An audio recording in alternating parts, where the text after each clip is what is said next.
They say that love changes you, and I happen to agree. I think depending on what partner you pick, your life can be absolutely altered. The entire trajectory of everything can change. The person that you end up with, or even just somebody who you spend a great deal of time with, is your partner in your experience of life. And that person can alter that experience greatly. Either they can deeply improve upon that experience, or they can absolutely take away when it comes to joy and comfort and happiness. And sometimes you can find both of those things in one vessel. And especially for somebody who has been raised in a tumultuous home, who isn't used to stability, who isn't used to comfort, a lot of times those people can gravitate towards a sort of discomfort zone in lieu of a comfort zone, because that discomfort becomes deeply familiar. And when people find something that feels deeply familiar, they can often feel at peace with that thing, whether it's a good thing or a bad thing.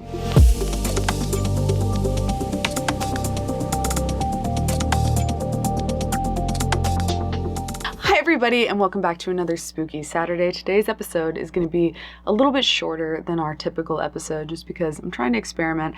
I personally really enjoy the long form, but I know not everybody's attention span is all the way there, so every once in a while I like to throw in a shorter long form video just to spice things up. Just because, what if your commute's like 30 minutes and it works better for you? Whereas I personally, when I listen to true crime, I'm doing chores, so I'll listen to a 4-hour video if you let me. So I like to provide some spectrum as far as those watch times go, and today is going to be an example of that because this is a story where we only have so many details. It's come to a close, we know where it goes, and therefore there's only so much to get into, to be quite honest. Let's get into it.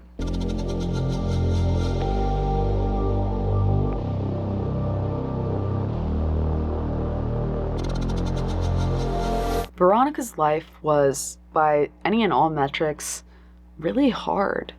In many ways, she was robbed of what most people associate with childhood. She had a very difficult time. Veronica was somebody who, I would assume, probably spent most of her childhood in a sort of survival mode. She grew up in Argentina. That's where she was born, that's where she was raised, and her family was very, very impoverished.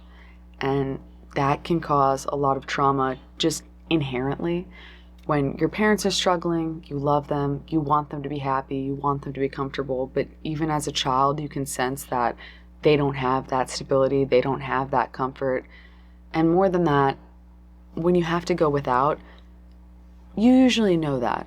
Even if everyone around you is also going without, you know that there are people somewhere at that same time who are your age or even younger who aren't experiencing those same things.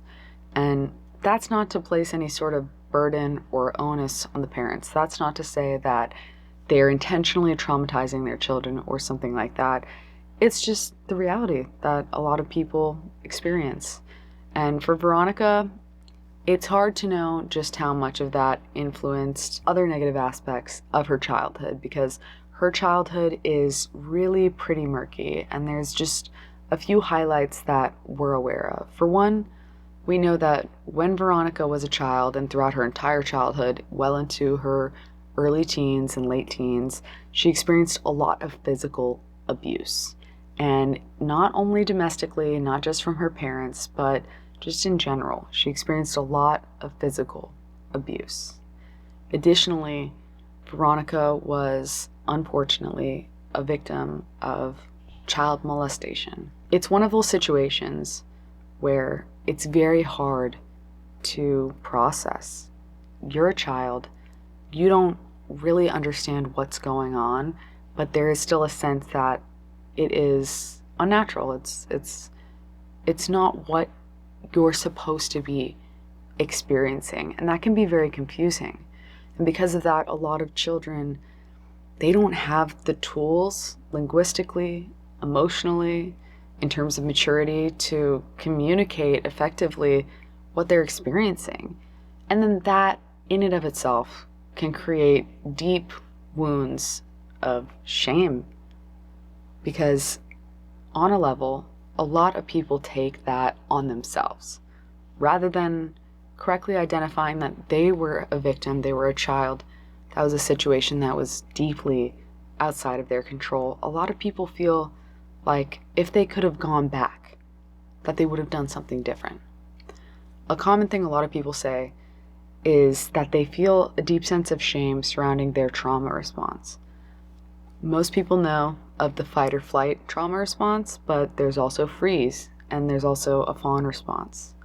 A fawn response is when you try and negotiate your way out of a bad situation, even if it's just to make it slightly less bad. An extreme example of that would be like, say you're a prisoner of war and you befriend whatever guard is outside of your cell and you negotiate with that guard to maybe get a little bit of an extra ration. That doesn't free you from your situation, but that's a good example of a fawn response where you befriend somebody who is overtly an enemy, even if it means that you're just gaining a little bit of ground. Sometimes people look back at that kind of response and they feel deep feelings of conflict. They feel like, why did I even try and befriend that person? Why did I allow myself to feel like we had good moments together, even though I know that that is somebody who does not have my best interests at heart? We don't really know fully what Veronica's trauma response was to that deeply painful and traumatic experience. But what we do know is that it could have informed the way that she moved through her life as a teenager. Veronica, by the time she was 17, was already a mother. She had fallen pregnant. Somebody had to have gotten her pregnant. From what I could see online, it has yet to be revealed if she knew who that father was, if it was potentially someone who had been abusing her in the past, or if it's a stranger. Statistically, it is more likely that it would be somebody that you know. Most victims who experience that kind of assault, it is someone that they know. And the more rare thing, though you might not think it because of how media often portrays victims' experiences, would be for it to be a stranger. That doesn't mean it couldn't be a stranger, because again, we just don't know. Veronica went through with the pregnancy and she ended up having a daughter, Sharon. By all accounts, I think it's fair to assume, and this is an assumption just in case we ever get more details on Veronica's early life and this turns out to be untrue. With true crime cases in general, they are usually in a constant state of evolution. But from what I can tell, based on some contextual clues, it seems like Veronica may have been a bit of a parentified child. And when you're growing up in poverty, that's not unusual. If both of your parents have to work, and they have to work long hours to provide for their family, it's not uncommon for the oldest daughter to take on the role of a pseudo-parent. And even in families where the parents aren't both working, that's not particularly uncommon either. You often see reference online to the struggles and strife of the eldest child. And I think it's very fair to say that Veronica fits that bill. Because after Veronica had Sharon, she ended up getting into sex work. She ended up being a stripper. And that was because not only did she have a child at such a young age that she needed to provide for, children are expensive, they have a lot of needs, but she also had a younger sister who she felt she needed to provide for as well, which gives us a little bit of insight into what her family was and wasn't able to provide. It's at this time, when she's working in this industry in Argentina, that she meets one Ron Youngblood. Again, Ron's age isn't clear at this time, but he was a member of the military, so it's safe to assume that he was at least 18 years of age, and Veronica would have been at least 17 years of age. So this could be a situation where there was a bit of an age gap, maybe a couple of years, or he was just a year older than her, or maybe even the same age by the time that they met. He was stationed in Argentina, and it wasn't long before they developed an intimate relationship and fell in love. By all accounts, it was sort of like a whirlwind romance. Veronica probably felt that she was being seen by someone for the first time, and Ron was obviously swept up by Veronica. He loved her personality, he thought she was beautiful, and there may have been a little bit of a savior complex there, but it's really hard to know. I'm going full armchair psychologist there, just because what did end up happening with Veronica and Ron was that Ron would take Veronica back to America. They would get married in Vegas, and they planned to start their life. At that time, Ron worked as an aviation's electronic technician, but that wouldn't be his ultimate goal within this career trajectory. He ended up shifting through a few different positions, all pretty similar to one another, before eventually landing as an aviation instructor. So he went through special training so that he could become that, and he loved his job. Really, Ron wasn't one to complain in the first place. He seemed to have liked all of his jobs decently well, but he was especially happy with his career choice of being an aviation instructor. And as a flight instructor, what he ended up doing is there was a trade program that they had at that time where he could go to Argentina, where Veronica's already from, that's where she's based, and in exchange for being stationed there, he would be allowed to go through that program. So that's how he was able to get certified and take on that position. Also, while he was getting his certification, he did learn Spanish, and he ended up becoming fluent. And while all of this is happening, of course, Sharon is Veronica's daughter, and Ron loved Sharon. They had such a close relationship, and a lot of people, and I don't know how much this actually translates to real life, but it's not uncommon to see this sort of sentiment online of men saying, I don't think I could ever father somebody else's child. I don't think I could ever raise another man's child. And I would just like to put on the record that if you feel that way, I'm not sure that you're going into parenthood with the best mindset, because it's not unnatural just in nature with other animals for them to adopt the young of their species. And Ron obviously shared that same sentiment, because to him, Sharon was just his daughter. She didn't have a relationship with her bio dad. He was the stepfather who stepped up, and they were incredibly close. And Sharon was super young when he got into her life, and she loved him as her true father. And there was never any sort of like friction. There was never any sort of like, you're not my real dad kind of a thing. They just hit it off right away. And he was so excited to be a dad. He really, really, really loved Sharon, and he took that role super seriously, which is very admirable. I know that it's sort of bare minimum, like of course you should do that, but my point still stands that not everybody has that mindset. And I love that Ron just took that on for what it is, and he took it seriously, and he wasn't looking at Sharon as just like Veronica's baggage or something like that. He knew he was marrying into the family unit. And to Sharon's credit, she didn't make it hard on Ron either, because Sharon was like an incredibly well-behaved child. She never had any problems in school. She was always really well liked, and she loved to do extracurricular activities. By the time that she was a teenager, she got really into figure skating. She was a cheerleader, so she had that sort of athletic tenacity.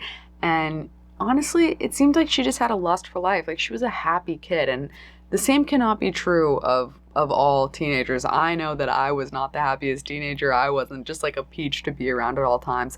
But Sharon was one of those kids who was just really content with her life, and she loved her family, and she loved her situation, and she just always expressed gratitude. She actually even made Ron a friendship bracelet at one point. It was really cute. It's little carvings of tiny white whales, and she gave it to him so that he could always wear it and think of her. Ron and Veronica had married in 2009 in Vegas, as I said, and it wasn't long, just a few years, 2012 to be exact, before Veronica and Ron would have a child of their own as well, which of course Sharon is also Ron's daughter. I want to make that clear.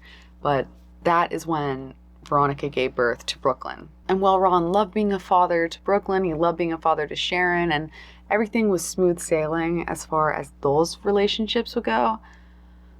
Unfortunately, the same cannot be said of Veronica and Ron's relationship. You know, it was very rocky. I'm sure that Veronica was facing just a lot of internal demons. She'd been through a lot at an incredibly young age.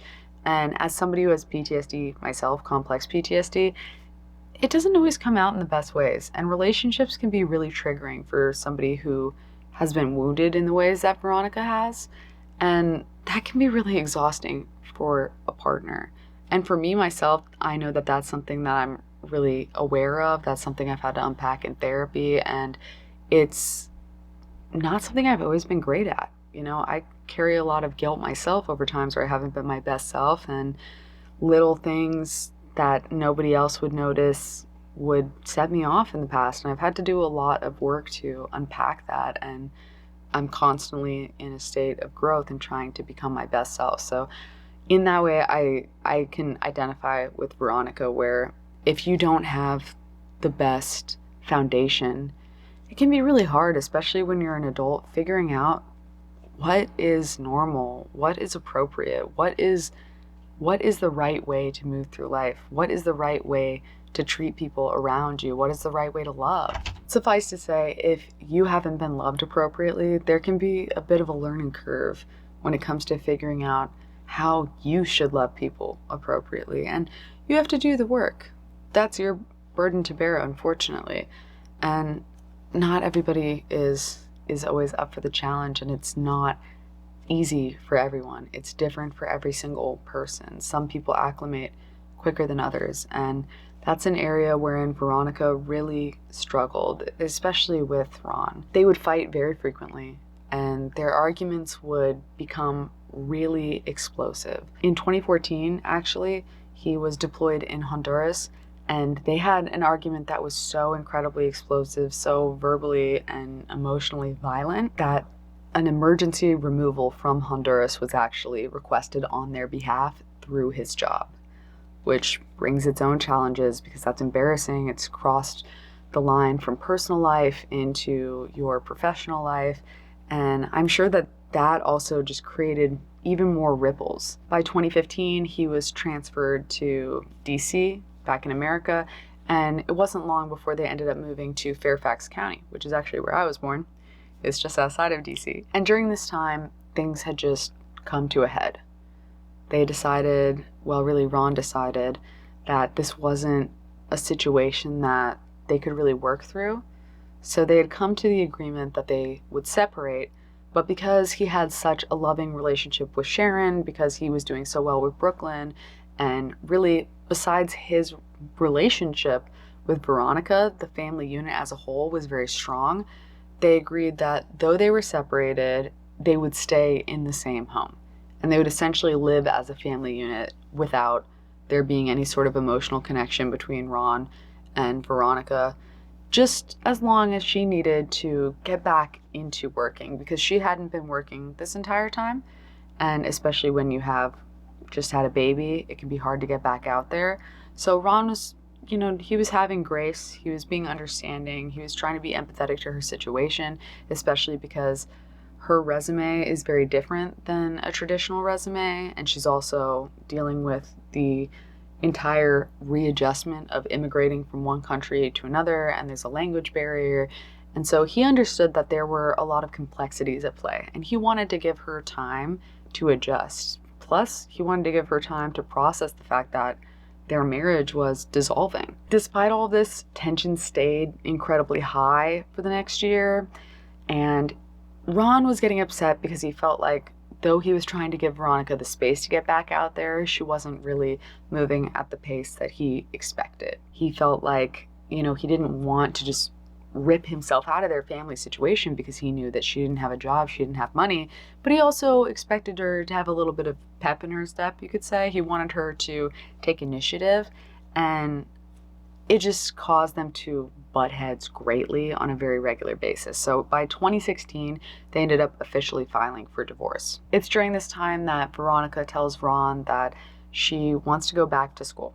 She wants to get her degree because up until this point she hadn't had one, which makes sense with everything that she had been through.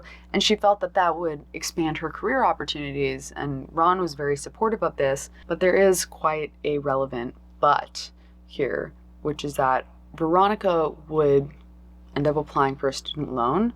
However, without disclosing to Ron, without his consent, without his knowledge, she actually had him listed on that student loan. And once Ron found this out, understandably, he was not happy. This isn't a conversation that they had. This isn't something that he agreed to. This is something that could affect his credit if it's not paid off. And as of right now, Veronica has really no solid plan in place for how to do that, how to pay that off, how to make sure that he is not the one who ends up having to face the repercussions of her poor planning. And this just causes the tension that they already had to rise even higher. The fights got more extreme. They were crossing into the physical now. So by October of that same year, Ron ended up filing for a restraining order, and he listed 3 major incidents as the rationale behind that. First and foremost, Veronica, in a fit of rage, had keyed his car, which is not appropriate. You can't do that. Secondly, she had destroyed his laptop. She threw it across the room and it shattered. And thirdly, she had actually taken his iPhone and thrown it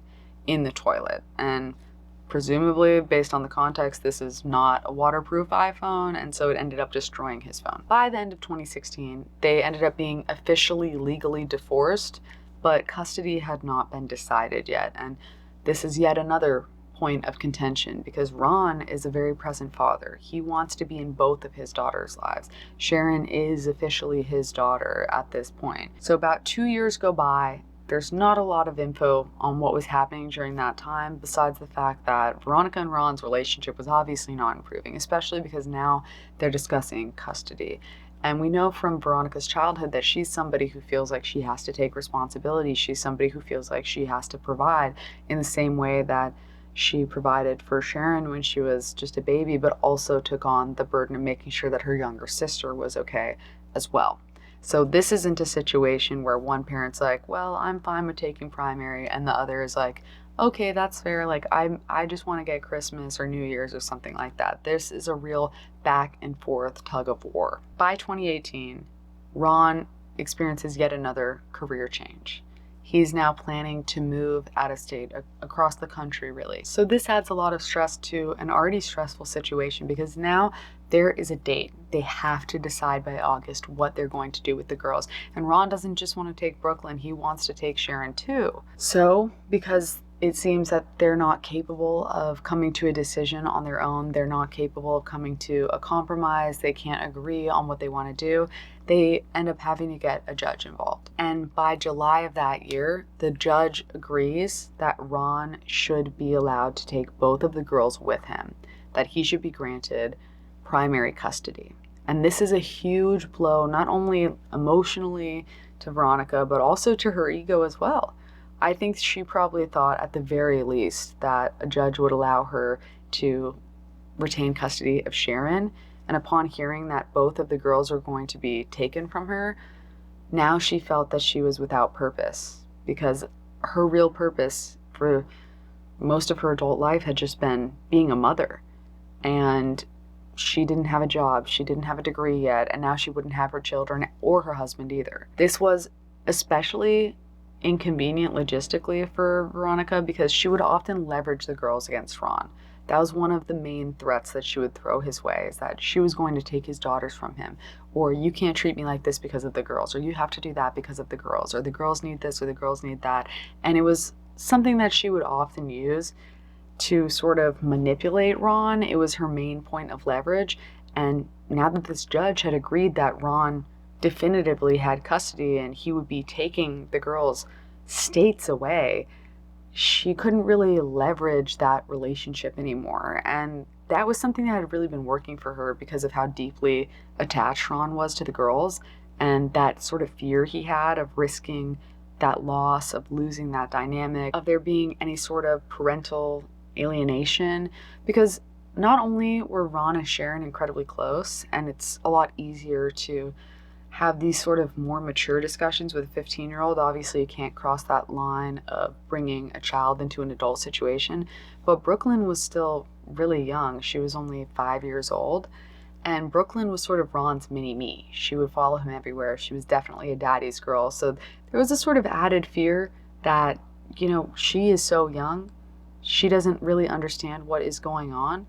And so once this judge granted this, a lot of those fears sort of evaporated for Ron because He knew, okay, I have a plan. I know what I'm doing. I'm taking the girls. I'm moving across the country. I'm going to get some space because obviously being separated but living together wasn't working for us, which is why we're divorced now. And like I said, this was just a huge blow for Veronica. It is at this point, this is a pivotal point in this family's life, in this story, where Veronica now feels that she has lost. That this war that her and Ron had been going at with one another is now a war that's been decided, and she wasn't the victor. And so Veronica decides to do something that she sort of routinely was known to do, which was to go to a gun show. And she tells Ron that she's going. This is not really notable to him because this is something that she somewhat regularly does. But what she doesn't disclose to him is that while she was at this gun show, she ended up purchasing a pistol. And she doesn't disclose this to anyone. In fact, she takes this pistol home and she hides it within her home so that no one knows that she even has it. Ron is moving with the girls at the end of the month, which gives Veronica this super heightened sense of urgency. She feels like she needs to do something. She needs to bring this to an end. She needs to stop it at any and all costs. And that could be an incredibly dangerous mentality for someone to enter into, that sort of black and white thinking of it's do or die. So the night before August 5th in 2018, Veronica gives both of her daughters, without them realizing what it is, melatonin gummies so that they would be deep in sleep. Ron is completely unaware of this. In fact, he wasn't even home at the time that the girls went to bed that night. Once Veronica was confident that the girls were deeply asleep, she went and retrieved her pistol and made sure that it was loaded. She then went into Sharon's room first, while she was still asleep, and shot her in the chest. This causes Sharon, who is again only 15 years old at this time, to jolt awake, and she begins screaming in agony. It is at this point that Veronica then shoots her a second time. Sharon is panicking. She is still alive, and Veronica doesn't know what to do, so she just screams back at her, "You can call 911 if you want." And then she leaves, and she enters 5-year-old Brooklyn's room, at which point she puts her pistol up against Brooklyn's temple and fires one shot. She then tries to go back into 15-year-old Sharon's room, finds that the door is unsurprisingly locked, and hears Sharon on the phone with the police. While she's on the phone with the police, she's very clearly saying that her mother has shot her and that she doesn't want to die. It is at this point that Veronica makes the decision to call Ron. Ron does not answer, and so she leaves him a voicemail. And she says 3 important things during this voicemail. She informs him that she has just killed their children.